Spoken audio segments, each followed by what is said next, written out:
ఆదోనికి నేను 25 సంవత్సరాలు ఎమ్మెల్యేగా ఉంటా, రాసి పెట్టుకోండి. కాబట్టి ఆదోనికి నేను 25 సంవత్సరాలు ఎమ్మెల్యేగా ఉంటా, రాసి పెట్టుకోండి. కాబట్టి ఈ ఏరియాలోనా ఫస్ట్ ఎమ్మెల్యేగా గెలిచిన తర్వాత ఈ ఏరియాని సందర్శించిందంటే ఒక పార్థసారథి. ఏ ఎమ్మెల్యే గెలిచిన తర్వాత ఏరియాకి రాలేదనా, ఈ ఏరియా వైపు కూడా చూడలే. ఇంకోటనా, ఏరియా వాసులకి ప్రతిసారి మీకు పట్టాలు ఇస్తామని ఆశ చూపించి గెలిపించినారన్నా. కానీ ఇక్కడ ఉండే వాళ్ళందరూ చాలా అమాయకులు అన్న, ఎవరు వచ్చినా నమ్ముతారు. కానీ ఫస్ట్ అన్న మీరు ఇక్కడ కొట్టం కాలినప్పుడు కూడా మీరు వచ్చినారు. ఇంతకుముందు ఎన్ని జరిగినా కూడా ఎవరు రాలే నాయకులు. అప్పుడు మాకు ఒక నమ్మకం ఏర్పడిందన్న, మీరు వచ్చినారంటే మాకు చేస్తారనే. ఇంకోటి మా ఏరియాలోన రోడ్లు అంటే కనీసం మట్టి రోడ్లనా, అవి తాగడానికి మంచినీరు ఇవి ఒక్కటే మాకు ఇస్తానా మిమ్మల్ని మేము గుండెల్లో పెట్టి పూజించుకుంటామన్నా. లేడీస్కి ఇంతకుముందు బాత్రూమ్కి కేటాయించిన బండలు కూడా ఇక్కడ ఉండే నాయకులు దాన్ని వాళ్ళ స్వార్థానికి వాడుకున్నారనా. ఇంకా మా వాళ్ళు ఏమైనా మాట్లాడదామన్నా కూడా ఏ నాయకులు పన్నీరు, దగ్గరకు రానిరు.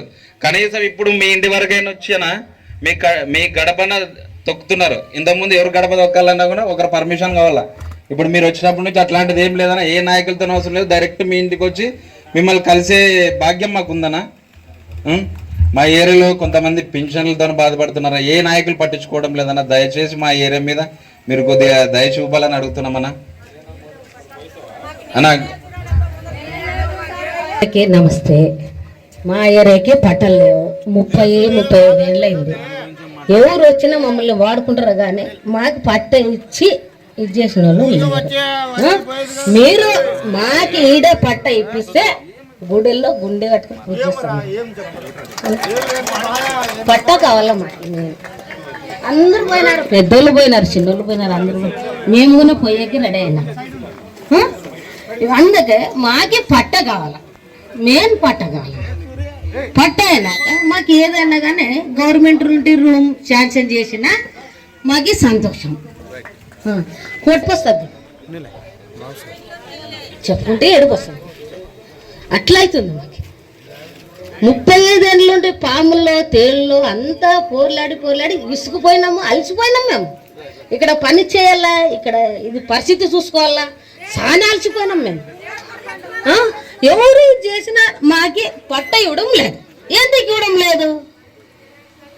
ఇవ్వడం లేదు మాకి? మేము మనుషులు కాదా? మేము కూడా మనుషులే కదా.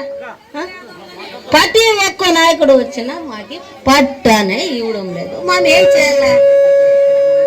ఎవరితో పోరాడాలన్నా కూడా మాకు లేదు. ఎట్లా పోరాడాలా మేము? మాకు డబ్బు బలం ఉందా, ఆస్తుందా, అంత వస్తుందా, చేనులు ఉండవా, ఏముందో మాకు బతికేదానికి ఏం లేదు. ఇంట్లో పని చేసి బతకాలా. పట్ట ఇవ్వరండి సార్, మీరు పట్ట ఇవ్వాలా మాకి. ఇంత పరిస్థితిలో ఉన్నాం మేము. చెప్పుకుంటే రక్తం వస్తుంది కనులో. మాకి ఇంత దుడిసి ఇంత చేసినాము, మా దూచి కొనగలమా, జాగా కొనగలమా, ఇల్లు కట్టుకోగలమా? మేము మా చేత కాదు. అందుకనే మీరు మాకి దయచేసి పట్ట ఇచ్చి రూములు కట్టించినారంటే మీరే మాకు దేవుడు. ఇది నిజం. సెలవు తీసుకుంటాం. ఇదే ఫస్ట్ టైం అన్న లేడీస్ ఏ నాయకులు కూడా దగ్గరికి రానిలే అసలు.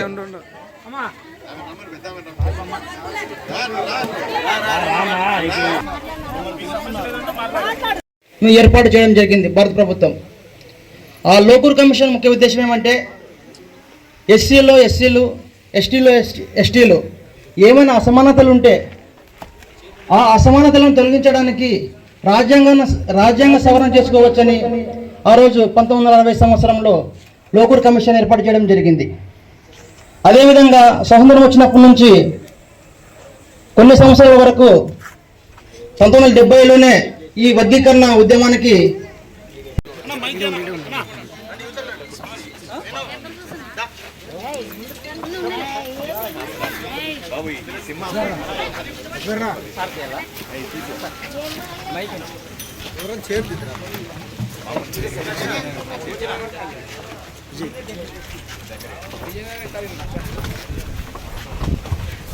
మన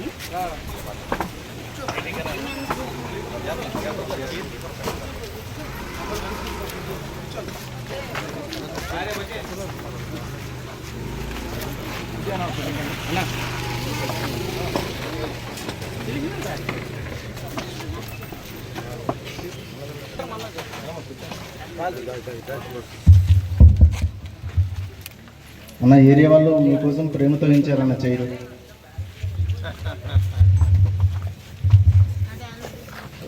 కాలనీ వాళ్ళు ప్రేమతో సింహాసనం వేసినా అందరితో సమానంగా ఉండాలి కదా మరి కదా.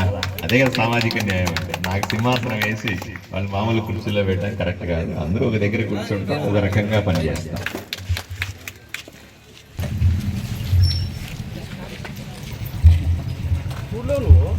నా సోదరులు ఎంఆర్పిఎస్ నాయకులకు అందరికీ పేరు పేరున, అలాగే ఈ కార్యక్రమంలో మిమ్మల్ని అందరినీ నాతో కలపడానికి ఎంతో ఉత్సాహంగా పనిచేసినటువంటి తమ్ముడు అనిల్ని నేను ప్రత్యేకంగా అభినందిస్తున్నాడు. మీరందరూ గట్టిగా చప్పట్లు కొట్టి ఈ పిల్లవాడిని అభినందించాలి. ఎందుకంటే ఈ అబ్బాయి లేకపోతే నేను ఈరోజు ఇక్కడికి వచ్చేవాడిని కాదు, మీతో మాట్లాడేవాడిని కాదు, తర్వాత మంచి జరిగే అవకాశం కూడా లేదు. అందువల్ల ఈ అబ్బాయిని మనం ప్రత్యేకంగా అభినందించాల్సిన అవసరం ఉంది. నువ్వు ఇలాగే ప్రజల సమస్యల మీద ఎప్పటికప్పుడు నా దగ్గరికి వచ్చి వాళ్ళందరిని తీసుకొని వచ్చి వాళ్ళకి ఏమేం పనులు ఉన్నాయో అన్నీ చేయించే బాధ్యత తీసుకోవాలని నిన్ను, పార్వతమ్మ అన్ను కూడా మీ ఇద్దరు కూడా ఈ బాధ్యత తీసుకోవాల్సిందిగా నేను కోరుతా ఉన్నాను. ఎందుకంటే మీరు ఏ రోజైనా సరే, మీరు చూశారు, ఏ రోజైనా నువ్వు మా ఇంటికి రావచ్చు, మా ఇంటికి వచ్చి మీ సమస్యలు చెప్పచ్చు. నేను ఊర్లో ఉంటే నేరుగా అపాయింట్మెంట్ కూడా అవసరం లేదు. ఎవరైనా నేరుగా ఇంటికి వచ్చి ఎవరి కష్టమైనా చెప్పుకునే అవకాశం అందుబాటులో నేను ఉంటాను మామూలుగా. కాబట్టి మీరు ఏమాత్రం బెరుకు జంకు లేకుండా నా దగ్గరికి వచ్చి పనులు చేయించుకోవాల్సిందిగా కోరుతాను. కూర్చోండి. ఇంకా మీరు ఏం లేవమ్మా, పట్టాలు లేవు ఒక సమస్య, మాకు రోడ్లు లేవు సమస్య, కొళాయిలు లేవు ఒక సమస్య, ఇంకోటి ఏదో పెన్షన్లు లేవు ఇంకొక సమస్య, ఇంకొక రకమైన జబ్బులు వస్తే హాస్పిటల్కి వెళ్తే ఆరోగ్యశ్రీ పనిచేయట్లేదు అదొక సమస్య, ఈ ఉద్యోగాలు లేవు, మా బిడ్డలకు ఎక్కడ ఉద్యోగాలు లేవు ఇదొక సమస్య. మీరు అనుకుంటున్నారా ఈ సమస్య మీ కాలనీలో మాత్రమే ఉందని మీరు అనుకుంటున్నారా? కాదు. ఆదోనిలో ఉన్నటువంటి ఈ కాలనీ విజయనగర్ కదా, దీన్ని సపరేట్గా విజయనగరం అంటారు కదా. ఈ నేను చెబుతున్న సమస్య, ఈ 5-6 సమస్యలు 10 సమస్యలు విజయనగర కాలనీలో ఉన్న మనకు కాకుండా ఊర్లో అన్ని కాలనీల్లో కూడా ఇదే సమస్య ఉంది. నేను ఏ వీధి కన్నా పోండి మాకు మరుగుదొడ్లు కట్టించు అంటారు. నేను ఏ వీధి కన్నా పోండి, ఏమయ్యా ఈ రోడ్డు ఏవయ్యా, నువ్వు ఏమయ్యా ఎమ్మెల్యే అయినో సంవత్సరం అయింది రోడ్డు ఏవయ్యా అంటారు.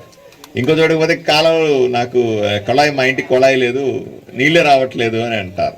ఇది మామూలుగా ఆదోని మొత్తం ఉన్నటువంటి సమస్య.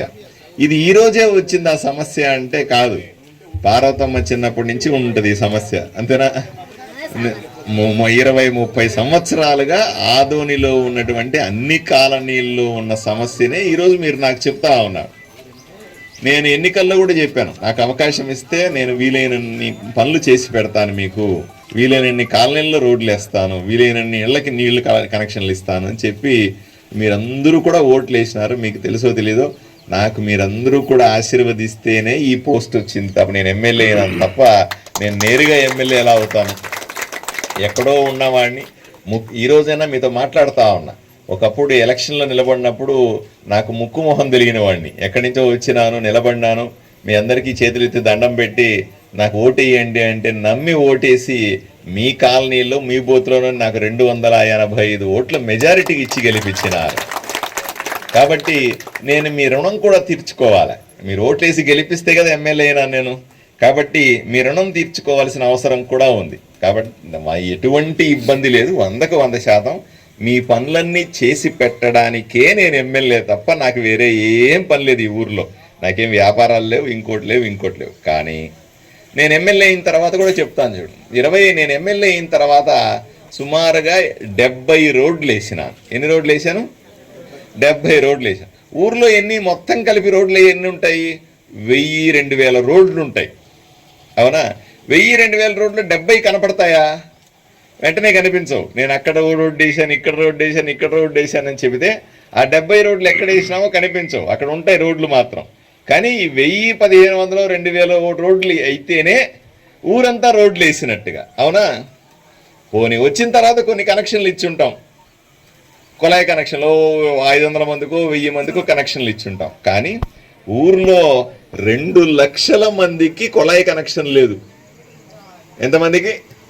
2 లక్షల మందికి కుళాయి కనెక్షన్ లేదు. వీళ్ళందరికీ ఇవ్వాలా అంటే కొంచెం డబ్బులు కూడా కావాలి కదా. పైనుంచి డబ్బులు రాగానే వచ్చినట్టుగా చేస్తా పోతే కూడా కొన్ని సంవత్సరాల్లో ఈ పనులన్నీ కూడా పూర్తవుతాయి. కానీ మీరు ధైర్యంగా ఉండాల్సింది ఏంటంటే విజయనగర కాలనీ కూడా వీలైనంత తొందరగా రోడ్లు వేయిస్తాను, వీలైనంత తొందరగా కుళాయి కనెక్షన్ ఇప్పిస్తాను. అంతవరకు నేను మీకు హామీ ఇస్తా ఉన్నా. ఎందుకంటే ఎలక్షన్లో ఒకసారి కనిపించినావు, మళ్ళీ 5 ఏళ్ళ తర్వాత ఎలక్షన్లో కనిపించే ఎమ్మెల్యే కాదు నేను. ఇప్పుడు ఏమైనా ఎలక్షన్లు ఉన్నాయా? ఏమైనా ఉన్నాయమ్మా? ఇప్పుడు మీతో ఏమైనా పని ఉందా? నాకు ఓట్లు వేస్తారు ఇప్పుడు ఏమన్నా? లేదు కదా. అయినప్పుడు కూడా నేను వచ్చినా లేదా? మీ వీధికి వచ్చినా లేదా? మీరు చెప్పినంత వింటున్నానా లేదా? మీరు మా ఇంటికి రండి అంటున్నాను లేదా? మీ పనులు చేసి పెడతానంటున్నాను కదా. సమయం పడుతుంది. ఏది ఏమైనా మీరు చెప్పినవన్నీ కూడా నాకు గుర్తుంటున్నాయి. ఉన్నందుకు నాకు తెలుసు కూడా, నేను ఇక్కడికి వస్తే మీరందరూ కూడా ఇదే అడుగుతారు అని తెలియదా? నాకు తెలిసే కదా వచ్చిన. ఇంకోటైతే పారిపోదు, అమ్మో అడిగి పోతే వాళ్ళందరూ కలిసి నాకు అది లేదు ఇది లేదని అడుగుతారు, ఎందుకు అట్నుంచి అట్టే పోయే కదా అని కొంత వెళ్ళిపోతారు. నాకు అట్లా ఉద్దేశం కూడా లేదు. మీరు అడుగుతారని తెలుసు, మీకు కనిపించాలా, మీకు సమాధానం చెప్పాలి కదా అని నేను వచ్చినాను ఎంత దూరం. కరెక్టేనా కాదా? కాబట్టి తప్పనిసరిగా మీ పనులన్నీ కూడా వీలైన తొందరగా చేస్తాను. ఇక పట్టాల విషయంకి వస్తే ఇది చాలా ముఖ్యమైనది. ఈరోజు ఎవరెవరికైతే ఇళ్ళు లేవో వాళ్ళందరికీ కూడా 2 సెంట్లు లేదా 3 సెంట్లు పట్టాలు ఇవ్వాలని గట్టిగా నిలబడి ఉన్నాం. మీరందరూ కూడా సచివాలయంలో మీరు అర్జీ పెట్టుకున్నారా అని అడుగుతా ఉన్నా.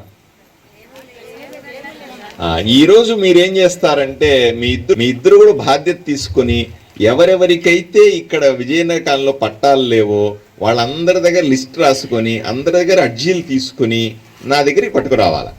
ఏమమ్మా?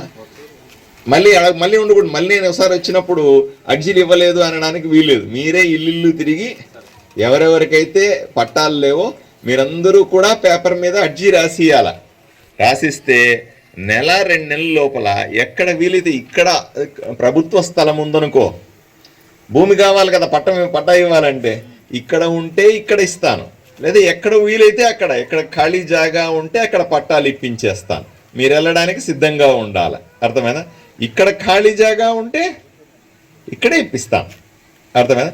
ఇది 1-2 నెలల లోపల మీరు పెట్టే అర్జీలు, ఎన్ని అర్జీలు నా దగ్గర తీసుకొస్తే అంతమందికి పట్టా ఇచ్చే బాధ్యత నేను తీసుకుంటాను. సరేనా?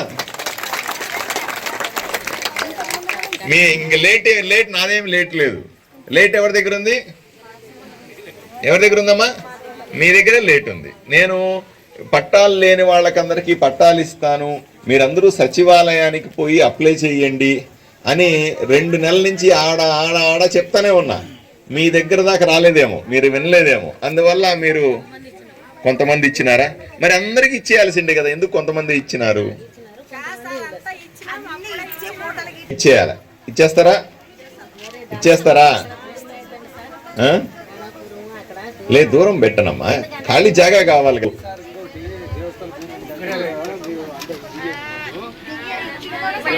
కనుక్కొని చెప్తా. సరేనా?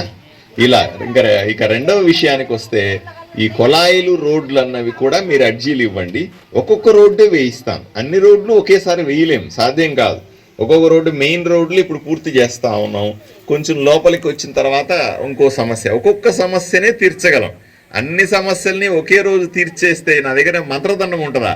ఇట్లా అంటే మొత్తం ఊరంతా మారిపోతుందా? అట్లా మారదు కదా.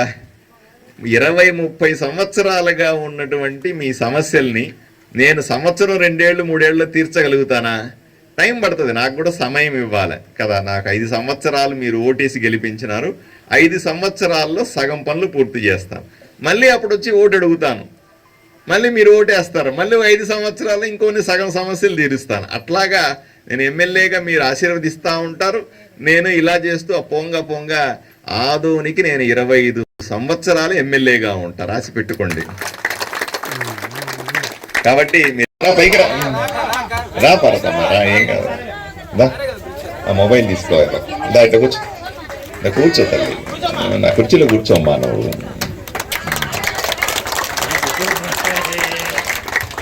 ఏదో ఒక రోజును మీ కాలనీలో ఉన్న మహిళ ఇంకోరెవరో అణగారిన వ్యక్తులందరూ కూడా, అణిచివేయబడ్డ వ్యక్తులందరూ కూడా నా సీట్లో కూర్చోగలుగుతారు అని చెప్పడానికే నేను ఆమెని నా సీట్లో కూర్చోబెట్టిన.